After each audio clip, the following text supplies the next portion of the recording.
Bienvenidos, esto es Charla con la Historia, el encuentro semanal propuesta de Mega TV para mirar en nuestro pasado. Hoy vamos a hablar sobre un tema que va a ser clave para todo cursillista y curioso de la historia paraguaya. Concretamente vamos a fijarnos entre 1870, o sea la culminación de la Guerra Guazú, y 1932, el inicio de la Guerra del Chaco. ¿Qué vamos a estar mirando? Los aspectos diplomáticos y también por sobre todo vamos a intentar resolver qué cosa era lo que sabían los paraguayos respecto a esta disputa territorial con Bolivia. Porque nosotros tenemos que entender que una vez que terminó la guerra de la Triple Alianza, la idea, la lógica de la mayoría del pueblo paraguayo era que lo último que querían era otra guerra. Pero categóricamente eso termina cambiando antes de que inicie la guerra. Ahora, arranquemos por el inicio, o sea, cómo inicia esta situación territorial. Rememoremos que en 1811 nuestro país alcanzó su independencia. En ese momento, los diferentes estados que se fueron dando, la Junta Superior Gubernativa, el consulado, hasta llegar a las presidencias de Carlos Antonio López, reconocían como territorio propio varios que hoy en día lastimosamente sabemos que ya no pertenecen al Paraguay. Los límites eran al sur el río Bermejo, el río Paraná, parte de lo que hoy es la provincia de Misiones en Argentina. Luego estaba por encima del río Apa, territorios con Brasil y obviamente territorios hasta el Parapití en lo que correspondía al Chaco. En el caso boliviano, nuestro vecino país alcanza su independencia en 1822.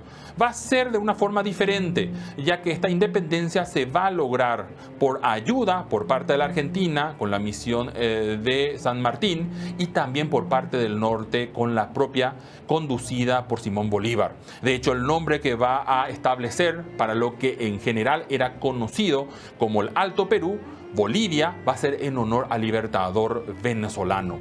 Y acá una curiosidad. A diferencia de Paraguay, que inicia su proceso de independencia siendo de hecho mediterráneo, o sea, sin salida al mar, el único estado de toda América sin ese beneficio, Bolivia sí tenía en la zona del Potosí una salida al Océano Pacífico. ¿Okay? Pero esta situación va a terminar cambiando con el correr del tiempo. Pero ¿cuáles van a ser los antecedentes diplomáticos que se van a establecer entre nuestros dos países? Pues tenemos que entender que esto inicia en los tiempos ya de la dictadura del doctor Francia. Concretamente, en 1828 y 1836, los bolivianos van a intentar en esas dos ocasiones enviar un emisario. En ambos casos nunca pudo bajar de Fuerte Olimpo. ¿Por qué motivo? Difícil saberlo. Presunciones. Primero, este tiempo es posterior ya a la conjura del año 1820, que recordemos fue el año en que se intentó establecer un plan para matar al dictador. Segundo, porque ya había muchos problemas con los vecinos del sur.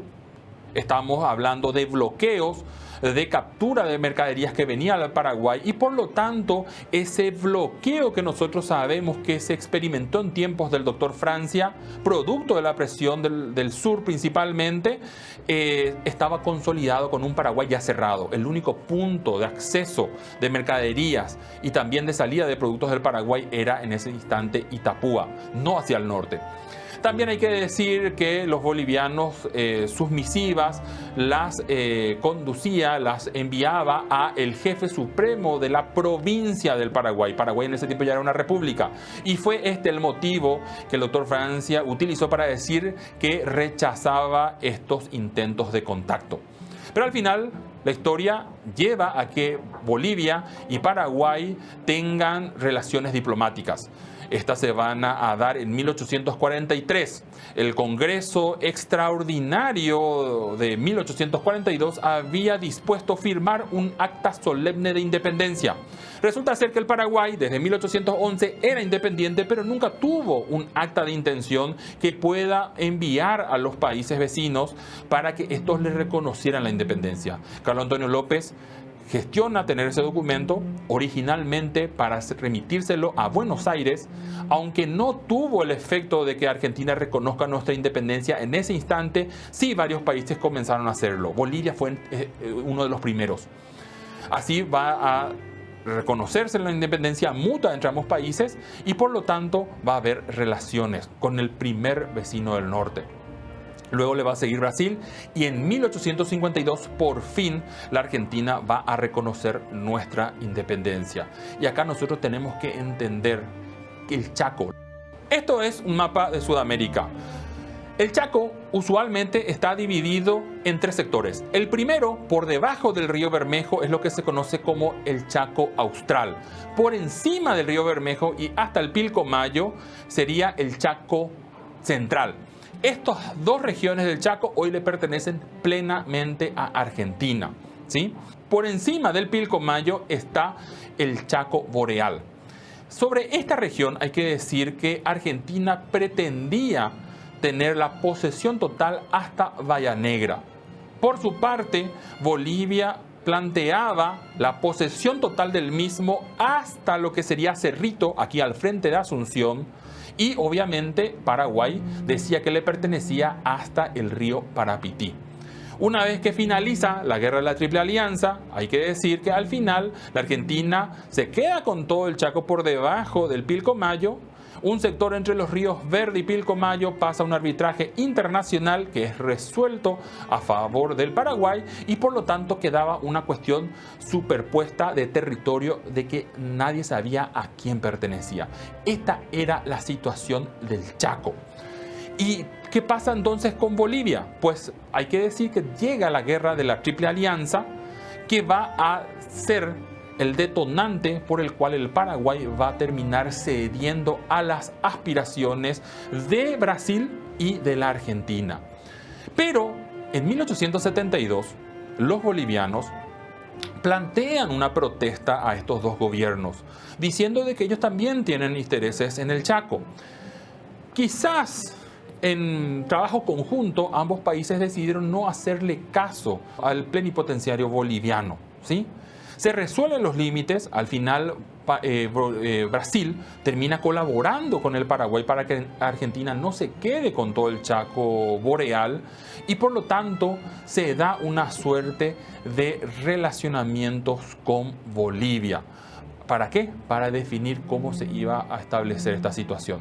Había un condicionante extra y último para esta historia. Nosotros dijimos en un principio que Bolivia había alcanzado su independencia con salida al Océano Pacífico. Pues resulta ser que en el año 1879 Bolivia tiene también una guerra. En este caso, trabajando con Perú contra Chile. Esta guerra, conocida como la Guerra del Pacífico, termina en 1883 y tiene como consecuencia que tanto Bolivia como Perú pierden territorio. Pero el que más se sintió golpeado va a ser Bolivia. ¿Por qué motivo? Porque pierde su salida al Océano Pacífico y lo convierte en el segundo y hasta ahora último, junto con Paraguay, país mediterráneo de América. Esta situación va a ser condicionante para todo el relacionamiento diplomático que se va a dar entre los dos países.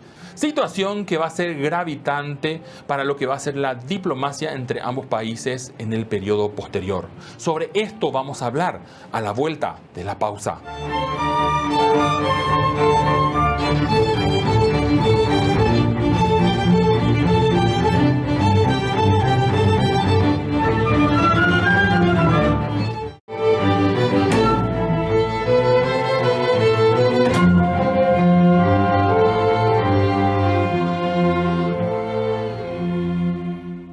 Gracias por continuar con nosotros. Esto es Charla con la Historia. Hoy estamos hablando del Chaco, de esa diplomacia establecida entre nuestro país y Bolivia antes de la guerra de 1932 y por sobre todo queremos responder qué es lo que manejaban los paraguayos antes de esta contienda, debido a que al final de la guerra del 70 nadie quería saber de otra guerra.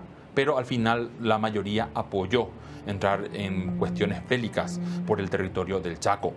Antes de la pausa estábamos viendo los antecedentes de cómo fue este relacionamiento antes y después de la guerra de la Triple Alianza. Vimos que Bolivia, por su parte, perdió su salida al Océano Pacífico y desde ahí tiene una política de mirar hacia la cuenca del Río de la Plata, buscando una salida al océano a través del Atlántico. En 1989 va a ser un punto de inflexión. A partir de ahí se va a dar una serie de tratados que no van a terminar siendo ratificados, donde se intentaba resolver esta cuestión límite entre los dos países. El primero de ellos, en 1879, va a ser firmado por Segundo de Kut por parte del Paraguay y Antonio Quijarro por parte de Bolivia. Fue una iniciativa boliviana, aclaremos eso. ¿Y cuál era la lógica de la propuesta? Los bolivianos le plantean al Paraguay, primero, no discutir la posesión del Chaco sobre una fuente de textos históricos, o sea, antecedentes. Y segundo, que la idea boliviana era poder poner puertos sobre el río Paraguay para poder tener navegabilidad hacia el sur, salir al Atlántico, y que los paraguayos podían cobrar peaje a esos buques con bandera boliviana. De esta forma, el planteamiento boliviano era establecer una línea recta, un paralelo desde la desembocadura del río Apa hasta el río Pilcomayo. Al sur le pertenecería al Paraguay, al norte a Bolivia. Pero acá había un problema. El problema era que más del 60% del Chaco pertenecería directamente a los bolivianos. Chaco, que, como nosotros hemos dicho, hasta el río Parapití era reconocido por parte de los paraguayos. Generó una gran polémica en la opinión pública esos años y por lo tanto, cuando debió ratificarse en el Congreso, esta propuesta de tratado no tuvo los votos necesarios y nunca entró en efecto, ¿sí? Un segundo intento para resolver esto a través de la vía diplomática se va a dar en el año 1887, firmando Benjamín Aceval por parte de Paraguay y el señor Isaac Tamayo por parte de Bolivia. Nuevamente no se discuten cuestiones históricas y se plantea en el terreno dividir el Chaco en tres regiones. Al norte, para Bolivia, más del 50%, al sur, para el Paraguay, y un área que iba a ser sometido a un arbitraje internacional. También se resolvió que el rey Leopoldo de Bélgica sería el juez. Situación que jugó de una forma a favor del Paraguay. ¿Por qué? Porque si bien es cierto que en el Paraguay tampoco corrió con suerte este tratado, bajo ninguna circunstancia fue ratificado por el Congreso, en Bolivia tampoco ocurrió eso. ¿Por qué? Porque los bolivianos tenían una situación encontrada justamente con el rey Leopoldo de Bélgica. Un tercer tratado, que tampoco va a ser ratificado en su momento, se va a firmar antes de que termine el siglo XIX. Hablamos del año 1894. Gregorio Benítez, canciller en ese momento del Paraguay, y Telmo Ichazo por parte de Bolivia. En este acuerdo se establecía una línea diagonal por encima de Puerto Limpo hasta alcanzar el Pilcomayo. Nuevamente casi 60% a favor de los bolivianos y el resto para los paraguayos. Este tratado va a ser un punto de inflexión en la opinión pública. ¿Por qué motivo? Porque resulta ser que a partir de ahí los paraguayos exigen a Bolivia que las discusiones que se van a dar respecto a los límites tienen que basarse en documentación histórica. También este mapa nos ayuda para establecer las dos lógicas estratégicas que cada país va a establecer. Como los paraguayos sí tenían poblaciones en el litoral del río Paraguay hasta Bahía Negra, claramente los bolivianos tenían ahí una situación de la cual no podían avanzar. Por lo tanto, la lógica estratégica de Bolivia va a ser el penetrar en el Chaco, pero hacerlo a través del centro y principalmente el litoral del río Pilcomayo. Un error, por cierto. ¿Por qué motivo? Porque el Chaco para ese instante era totalmente desconocido, ¿okay? El río Pilcomayo no se sabía si era navegable en algún punto, no lo es, pero en general era una población que estaba dominada por pueblos chaqueños. No había poblaciones reales, ni bolivianas, ni paraguayas en el centro del Chaco.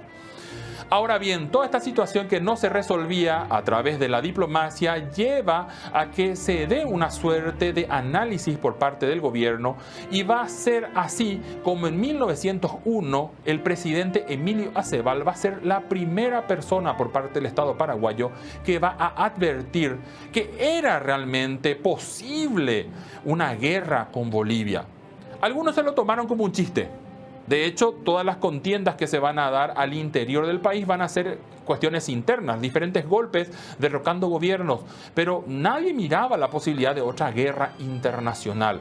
Había mucha gente que sobrevivió a la guerra del 70 todavía en ese tiempo, que recordaba las atrocidades que esto significaba. Y ni qué decir del aspecto económico. El Paraguay realmente no tenía condiciones como para poder entrar en una carrera armamentística. Pero la verdad es que a partir de este punto de inflexión todo va a ir cambiando. 1907 va a ser otro punto de inflexión. En ese tratado que se firma entre Adolfo Soler y Claudio Pinilla, se resuelve marcar un área de statu quo, ¿sí? ¿Qué esto significa? En el terreno dividir las áreas donde realmente había poblaciones paraguayas, donde estaban entrando los bolivianos, y en el intermedio un área de no innovación, donde se supone no tenía que entrar ningún ejército, ya que había una intención a nivel global de frenar cualquier situación de guerra. En este punto hay un dato importante para analizar, ¿sí? En el tiempo de Bernardino Caballero se establece o se aprueba la venta de tierras fiscales. Posterior a eso, hay que decir que el Chaco paraguayo va a ser promocionado a nivel internacional para que extranjeros puedan ubicarse ahí. ¿Por qué? Porque por algún motivo los paraguayos nunca miraron al Chaco como un lugar para poder establecer emprendimientos. Así va a ser como el Chaco se va a lotear y se va a vender internacionalmente. Claros ejemplos son los emprendimientos de Puerto Casado y Pinasco, que con capitales extranjeros, concretamente argentinos en este caso, se adentraban en el Chaco, incluso estableciendo líneas férreas para poder extraer maderas de las cuales se quitaba tanino. Un producto muy importante en ese tiempo, especialmente en el plano de las curtiembres. Pero también en este periodo, antes del inicio de la Guerra del Chaco, se da el advenimiento de la comunidad de los menonitas. Un grupo humano que, si bien se escapaba en ese momento de Rusia, luego va a venir también una oleada de Canadá, buscaban un lugar donde ellos puedan vivir con sus costumbres. Y el Paraguay les otorga un lugar en el lugar más inhóspito del Chaco, que es el Chaco Central. Respondía un poco a esa estrategia de establecer jurisdicción, ¿verdad? Porque esos menonitas reconocían al Estado paraguayo como aquellos que le otorgaron el espacio. De esa forma, mediante un principio del utis possidetis iure, ambos países buscaban de alguna forma adentrarse más y más, reconociendo su posesión. Pero hay que reconocer que los bolivianos no hicieron caso a este statu quo. Entraron tanto por el norte y también siguieron avanzando por el litoral del río Pilcomayo. Y eso nos lleva a los antecedentes directos de la Guerra del Chaco, que van a ser en total 3. En 1927, cuando moría el teniente Adolfo Rojas Silva en una escaramuza con tropas bolivianas. En 1928, cuando Rafael Franco, entonces mayor, ataca el Fortín Vanguardia, que era boliviano y estaba por encima de Bahía Negra, lo cual fue un conflicto internacional donde la comunidad internacional le termina culpando al Paraguay de ser el atacante. Paraguay tuvo que reponer el Fortín Vanguardia. De hecho, los bolivianos atacan Boquerón y terminan eso devolviendo al Paraguay después de que se reconstruye Vanguardia.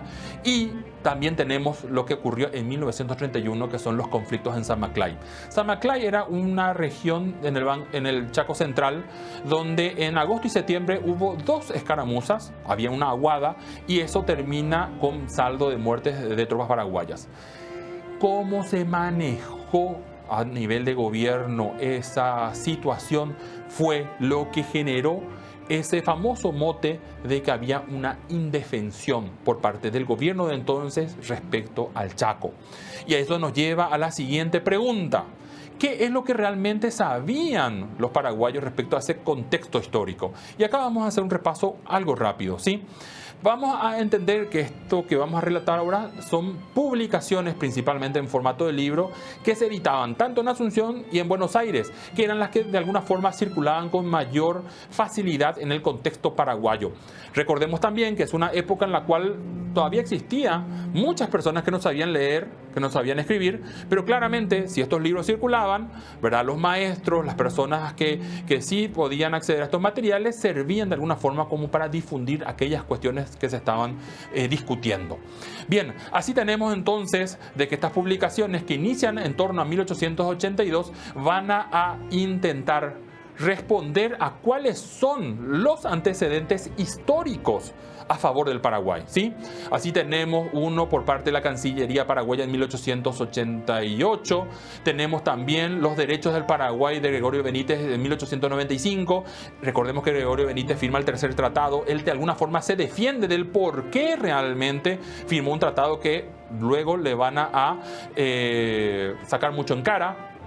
Luego tenemos otro donde directamente se vendían los territorios del Chaco, de Pedro Freu, los terrenos y lotes del Chaco paraguayo, era realmente como una especie de manual de venta, donde claramente con datos topográficos y geográficos se establecía cómo eran los diferentes terrenos en venta. Luego tenemos varios otros que se van a dar entre 1901 y 1904, donde aparecen nombres de grandes defensores del Paraguay, como el caso de Audíver y Fulgencio R. Moreno. Luego tenemos otros que van a ser traducciones de textos internacionales, como este de Richard von Fischer, un texto originalmente editado en alemán, luego traducido al español. El periódico La Tarde de ese tiempo se encargó de hacerlo masivo, y curiosamente en este documento, en este texto, se dice por primera vez una conclusión que era: la guerra es inevitable, y esto se difundió por todas partes. Luego tenemos otras publicaciones que se van a dar entre los años 1906 y 1927. Sobresale la de Raúl del Pozo Cano, ¿verdad?, la cuestión del Chaco y el Vaticano, porque los bolivianos tuvieron también la estrategia de lograr con Roma un reconocimiento de que parte del Chaco les pertenecía como un vicariato, ¿verdad? Entonces los paraguayos hacen también lo propio en responder ante el Vaticano diciendo que eso no era así. Posteriormente vamos a tener otras que se van a dar donde todo tenía ya relación con los límites, y Manuel Riquelme va a ser uno de los principales que van a estar hablando a favor del Paraguay. También tenemos periódicos, ¿ok? Estas son la lista de algunos de los periódicos. Algunos eran liberales, otros eran colorados, algunos eran de otra agrupación política, la Liga Nacional Independiente, base de lo que va a ser el Partido Febrerista años después, ¿sí? Y en los periódicos se notaba que había mucha diferencia en cuanto a lo que se publicaba. Por ejemplo, acá tenemos, ¿verdad?, lo que se publicaba respecto al parte paraguayo y el parte boliviano sobre los conflictos en San Maclay. Y claramente hay grandes diferencias. Por eso es que se decía que el gobierno paraguayo no estaba diciendo la verdad y que indefendía el Chaco. La verdad es que por cuestiones políticas, muchos referentes de ese tiempo, años después, dijeron de que era imposible de contar todo porque había muchas filtraciones. Esas filtraciones se pueden evidenciar como, por ejemplo, en el siguiente mapa, donde vemos que el diario La Unión, en ese tiempo opositor, ¿verdad?, gobierno liberal, este diario era colorado, mostraba dónde estaban todos los fortines bolivianos y cómo realmente habían penetrado en el Chaco. También el tema de la ley de indefensión se puede resolver viendo cómo los paraguayos respondieron. Estos van a ser los fortines durante todo ese tiempo anterior a la guerra, y tenemos también el aspecto económico. Si nosotros analizamos el contexto, vemos que todo este tiempo, entre el periodo presidencial número 15, que le correspondió a Eligio Ayala, y el 16 a Patricio Guyari, los dos presidentes anteriores a la guerra, se dan después de la crisis de 1929.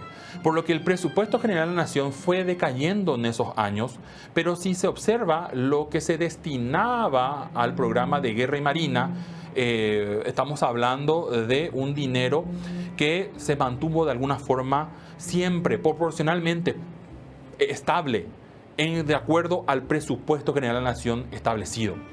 Por lo tanto, sí se mandaba dinero, pero cada vez menos porque el presupuesto general de la nación decaía.